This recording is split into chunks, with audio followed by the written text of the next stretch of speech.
agaasimaha guud ee wasaaradda shaqo-gelinta arrimaha bulshada iyo qoyska Soomaaliland ayaa maanta magaalada Berbera ee xarunta gobolka Saaxil waxa uu ka daahfuray tababar ku saabsan ka hortagga masiibooyinka dabiiciga ah. Tababarkan oo loo furay shaqaale weynaha ka howlgala magaalada Berbera ee wasaaradda shaqo-gelinta arrimaha bulshada iyo qoyska iyo sidoo kale qaar ka mid ah isuduwayaasha wasaaradaha laamaha dawladda iyo donayaasha kale ee wasaaradda shaqo-gelinta arrimaha bulshada iyo qoyska kala shaqeeya arrimaha daryeelka bulshada.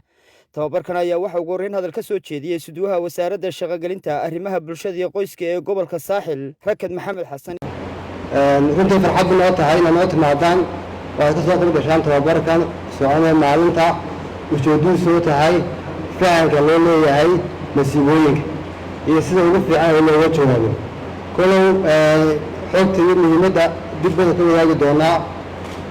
waxaan soo dhaweynayaa agaasimaha guud ee wasaaradda runtii dadaal badan geliyey wasaaradda intuu joogay tababaro iyo dhismo fara badan geliyey shaqaalaha iyo hay'adaha wada shaqaynta leenahayba.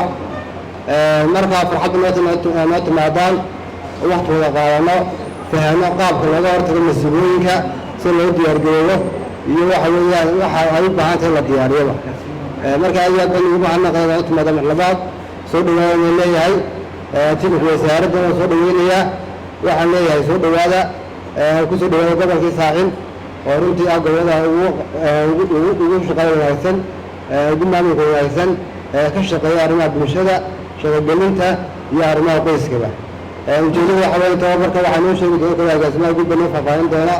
waan soo dhaweynayaa agaasima ku soo dhawow gobolka ku soo dhawow. assalaamu calaykum waraxmatullahi. oo gabagabadiina halkaasi soo xidhay agaasimaha guud ee wasaaradda shaqo-gelinta arrimaha bulshada iyo qoyska ee Soomaaliland.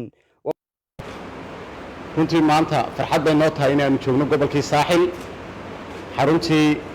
xaruntiisii degmada Berbera oo annagoo ku guda jirna safarkaygii gobolada bariga maantana aanu ku sugnaan doono magaalada Berbera. ujeeddada safarkayguna uu laba shay daarnaa. marka hore inaanu soo furno tababaradan maanta ay u fadhiyaan shaqaale weynaha wasaaradda shaqada arrimaha bulshada ee gobolka Saaxil isku duwayaasha qaar iyo daneeyayaasha kale ee nagala shaqeeya arrimaha daryeelka bulshada.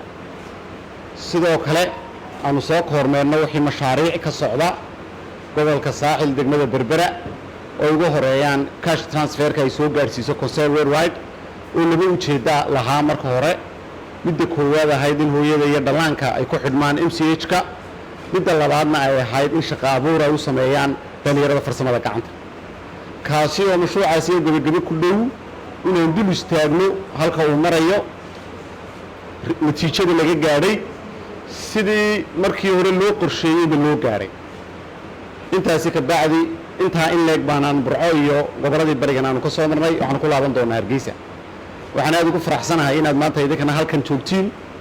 tababarkan muhiim idin yahay inaynu dadkeena jilicsan u adeegno nidaam iyo systems aynu u samayno fahamkiisa aynu ugu adeegaynaa inuu noqdo mid dhammaanteen aynu iskula wada jaan qaadno ayay horta khuseeyaan tababarkan maanta aynu u fadhino.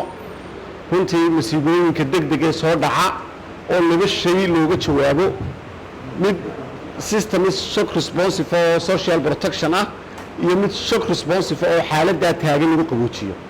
marka kani wuxuu noqon doonaa sidee xaaladaha degdega aynu uga jawaabi doonaa inagoo qaranka shaqada mandate-ka ugu ballaaran ee le aynu nahay.